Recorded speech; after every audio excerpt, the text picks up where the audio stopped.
How did an IQ test ruin my life? I only took the IQ test because they were paying $50, and I needed gas money. I was a solid C student with a school counselor who literally told me to consider clown college, so my expectations were pretty low.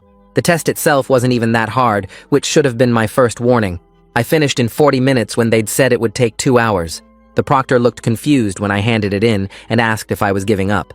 I said no, I'd answered everything, and she made this face like she didn't believe me.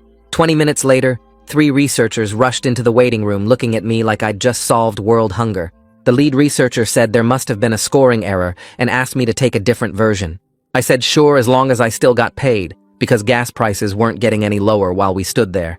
This one felt even easier somehow, and I finished in 35 minutes. The researchers were whispering frantically in the corner, and one kept staring at me like I might spontaneously combust. The lead researcher came over and said, "You just scored 198 on the Stanford Binet, which puts you above the 99th percentile." I laughed because that was the funniest thing I'd heard all week. She wasn't joking, and suddenly everyone wanted to study me. They brought in specialists who made me take 5 more IQ tests. Every single score came back between 195 and 210, which apparently meant I was smarter than Einstein.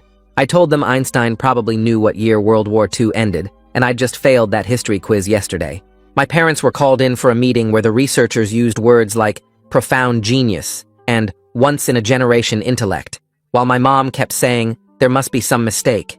She reminded them I'd once tried to microwave aluminum foil and nearly burned down our kitchen. They said genius manifests in mysterious ways, and I said yeah, like getting D's in physics. MIT called our house offering me early admission with a full scholarship. Harvard wanted to fly me out for a special program. The local news wanted to do a story about the small-town genius nobody had noticed. My principal suddenly acted like we were best friends, even though last week he'd called me Brian when my name is Mark. But nothing had changed about my actual intelligence. I still couldn't understand calculus, and honestly wasn't even sure what calculus was for. When they gave me advanced problems to solve, I just stared at them wondering if this was how my dog felt when I tried to explain why he couldn't eat chocolate. The researchers couldn't explain it either. They tested me for everything from photographic memory to hidden savant syndrome. My brain scans showed completely average activity. When they asked me to explain my thought process for solving the test problems, I couldn't, because I'd literally just picked whatever felt right, like choosing lottery numbers. My teachers started treating me differently, expecting brilliant insights I couldn't provide. They'd call on me for the hardest questions, and I'd sit there like a deer in headlights.